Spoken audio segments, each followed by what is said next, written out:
akhirnya ada 45 pertanyaan. Dari proses 45 pertanyaan itu kan pasti terkait dengan proses peristiwa yang terjadi sebagaimana yang dilaporkan oleh Nikita Mirzani.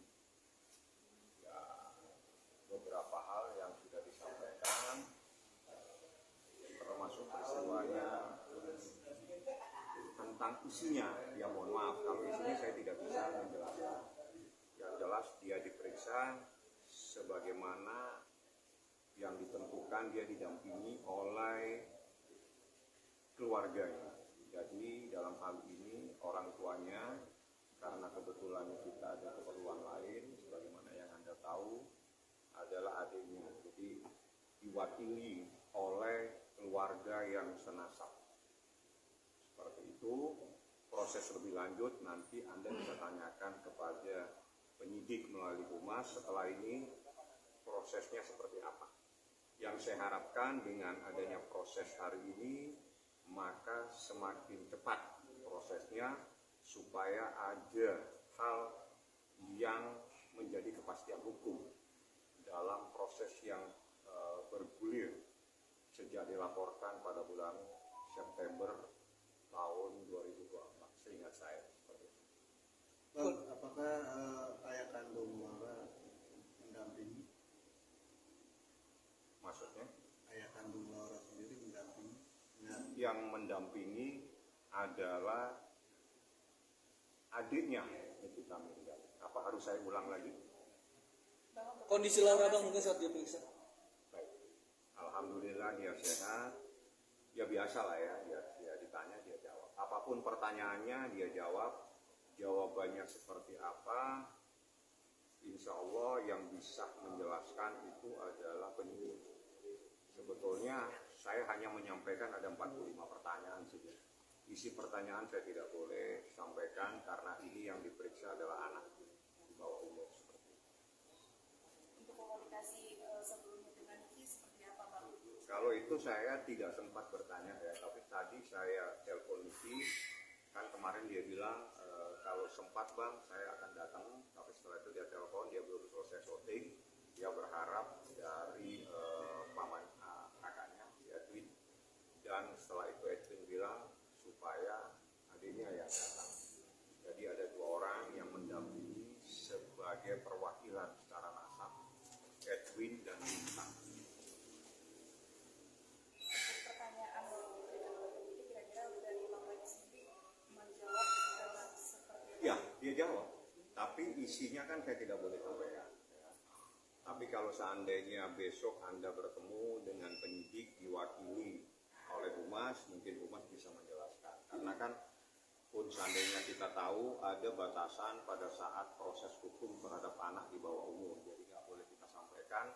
Yang jelas prosesnya adalah sah. Karena dia didampingi oleh keluarganya dari Laura, yaitu adalah pamannya sendiri dan juga ada dari Dinas Perlindungan Perempuan dan Anak. Artinya proses hukum ini sudah sah terhadap proses anak yang bermasalah secara hukum karena harus didampingi orang tuanya. Orang tuanya sudah diwakili oleh adiknya Nikita Mirzani dan kakaknya Nikita Mirzani. Untuk kondisi dari Laura sendiri seperti apa? Apakah sudah stabil atau?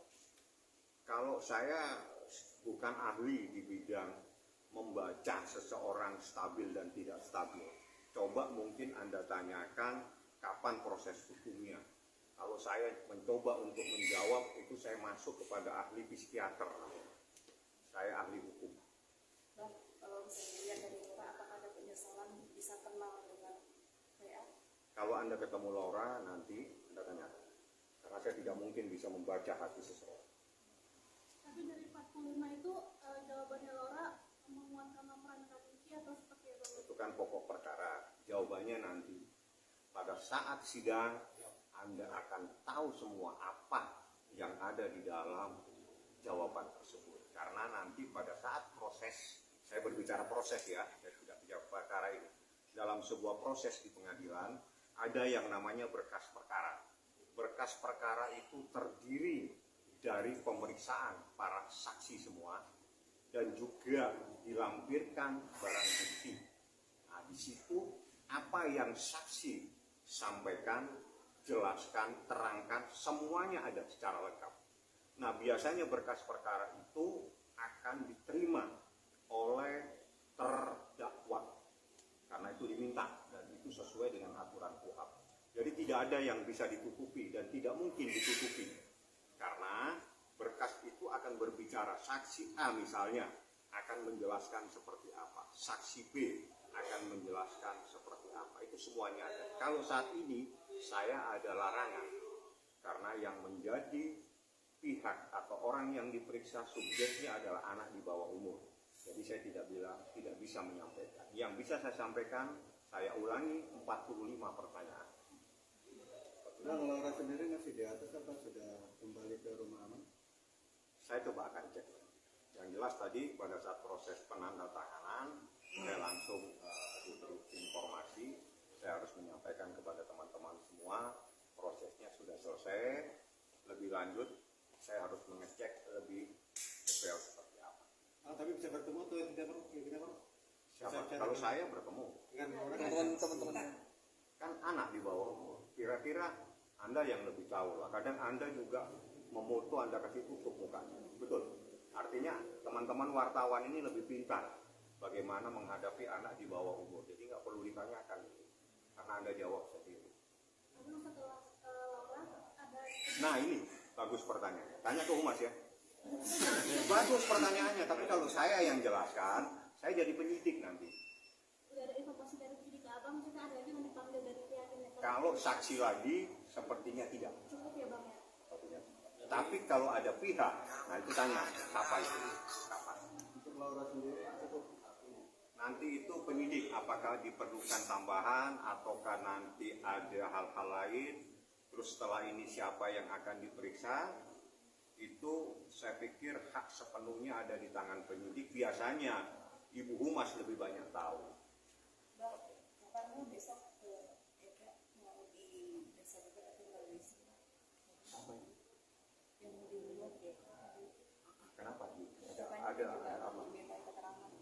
Yang meminta keterangan, apa penyidik? Enggak, yang mengajukan itu dari pihak mana? Terus Enggak, abang udah tahu info tersebut. saya nggak tahu caranya bagaimana. Ya, Zoom kapan? Biasanya yang memang sidang perdata. Memang ini sidang? Bukan. Saya tahu ya. Menurut hukum, proses pemeriksaan terhadap seseorang itu setelah diperiksa semua, ada namanya berita acara pemeriksaan. Di dalam berita acara pemeriksaan itu ada yang namanya tanda tangan kecil, namanya paraf. Pada saat tanda paraf, habis itu semua diparaf semua, baru tanda tangan. Pertanyaan saya, apakah bisa menandatangani melalui handphone? Satu. Yang kedua, tanda tangannya harus basah. Yang terpenting, semua saksi yang diperiksa di dalam proses tindak pidana itu harus berhadapan langsung dengan penyidik. Artinya penyidik tidak berhadapan dengan HP. Kalau berhadapan dengan HP, itu melanggar UHAP. Ya, ada proses. Saya tidak akan berbicara secara pidana. Saya hanya berbicara secara perdata bahwa setiap proses terhadap orang dari luar negeri atau perusahaan dari luar negeri manakala ingin beracara di Indonesia harus mendapatkan legalisasi surat kuasanya atau apapun dokumennya melalui kedutaan besar. Contoh, misalnya kita menggugat seseorang A dari warga negara mana. Di perusahaannya itu harus didaftarkan, dilegalisasi kuasa dari lawyer tersebut di kedutaan besar di negara tersebut. Setelah itu dibawa ke Indonesia, didaftarkan lagi dengan kedutaan besar yang ada dari perwakilan tersebut. Baru bisa beracara. Itu sesuai dengan peraturan Mahkamah Agung. Ada lagi beberapa negara yang menggunakan konvensi apoistal. Jadi tidak perlu melibatkan kedutaan, tapi cukup melibatkan notari publik. Artinya tidak semudah itu untuk beracara di Indonesia atau sebaliknya orang Indonesia beracara di negara lain. Itu dalam proses perdata. Dalam proses pidana akan melibatkan, karena yang diperiksa itu pasti harus dalam keadaan bebas. Untuk membuktikan seseorang bebas itu pasti akan melibatkan. Tidak mungkin seseorang diperiksa sendiri, tapi tidak ada yang mendampingi. Biasanya melibatkan kedutaan.